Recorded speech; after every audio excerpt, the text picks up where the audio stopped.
Hey, and welcome to the channel.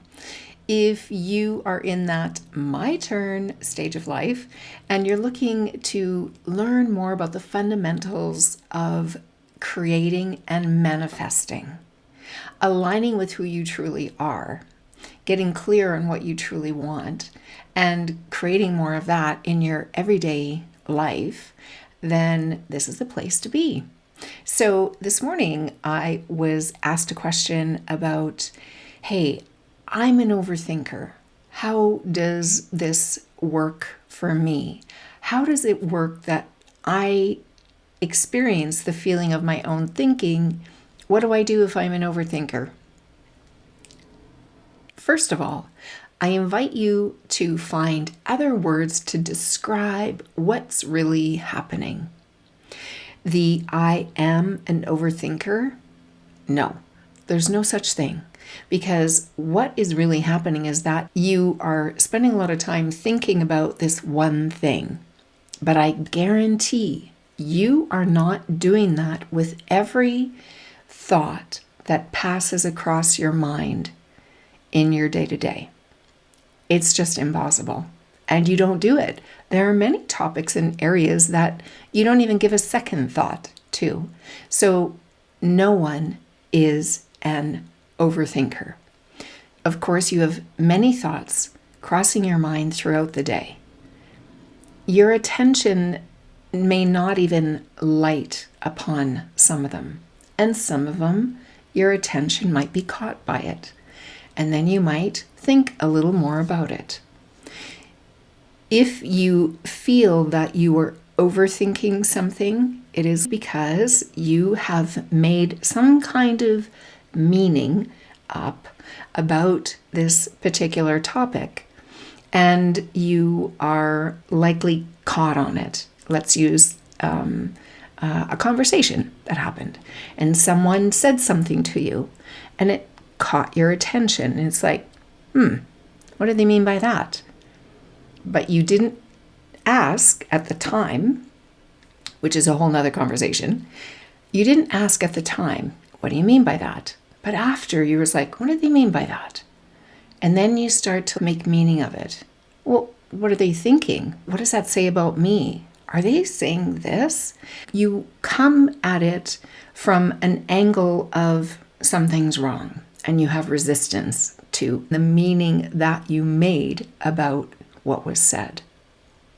So you have lots of thinking about that. And here's the thing, once you go down this rabbit hole, you keep finding more things to substantiate or confirm that that is what it's about. And you start to make even more meaning. You start to deepen the meaning about it. And before you know it, you're in this contorted, stressed shape physically. Your body is an amazing indicator to let you know what is going on in your mind.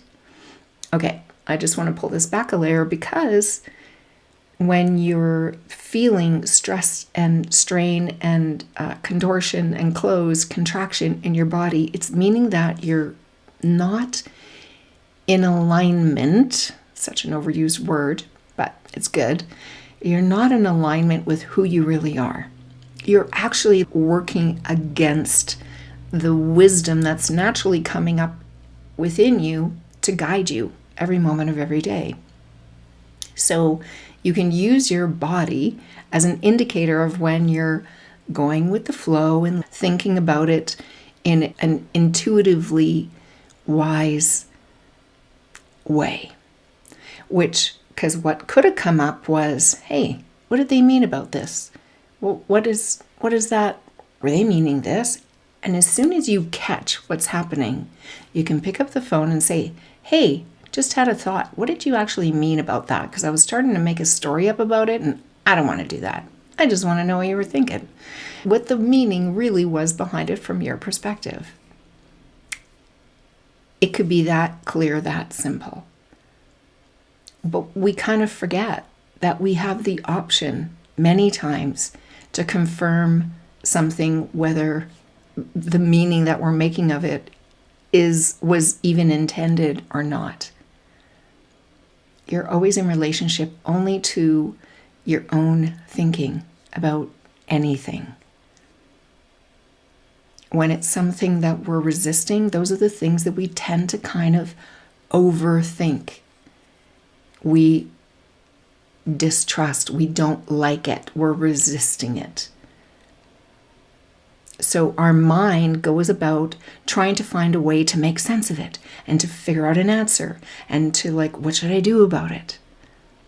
But when it's trying to figure out from this, very active, creative center based on misinformation, things that it's made up, learned along the way, or thinks it's learned, havoc is wreaked. Is that a sentence? So what to do? It's like, just notice when your mind goes off in these crazy tangents.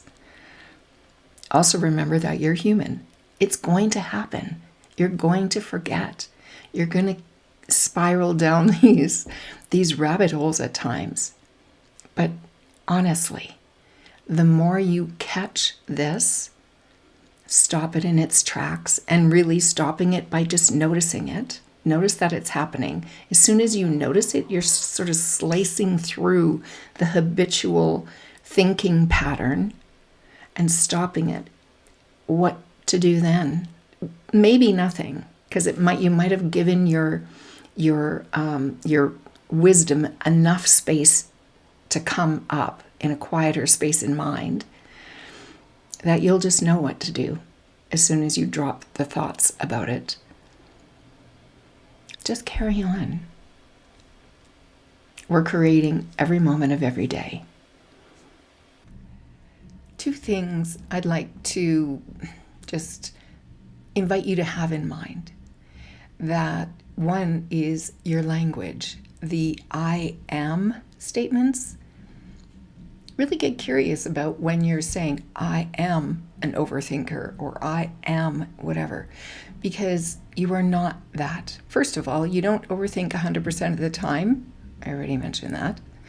So you're not an overthinker. That's not all you are, and it's not even an identity. However, in the way that the mind works, your subconscious mind works, it's not going to discern what is truth and what is not truth. It's just going to hear what you say. And if you keep saying that you're an overthinker, guess what?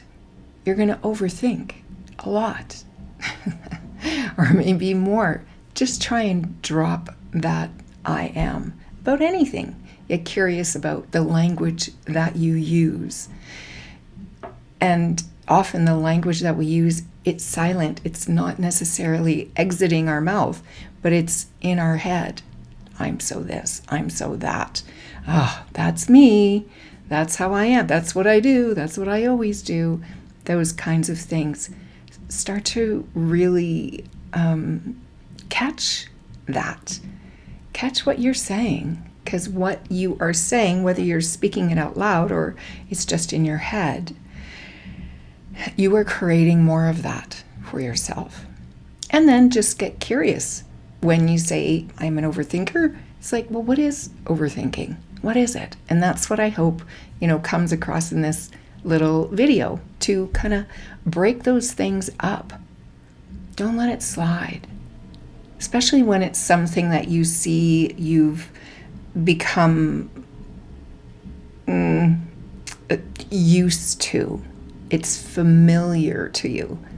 It's not your natural state. You are an infinitely creative being. You are evolving all the time. And you're guided by that inner wisdom to have you evolve. You're not stagnant. So, consider that too. If this has been helpful, please like and subscribe. Share the video if you think it'll be of help to someone else. If you have any questions about how we create a specific situation, please drop a comment in and I will answer it. Thank Thanks. See you again.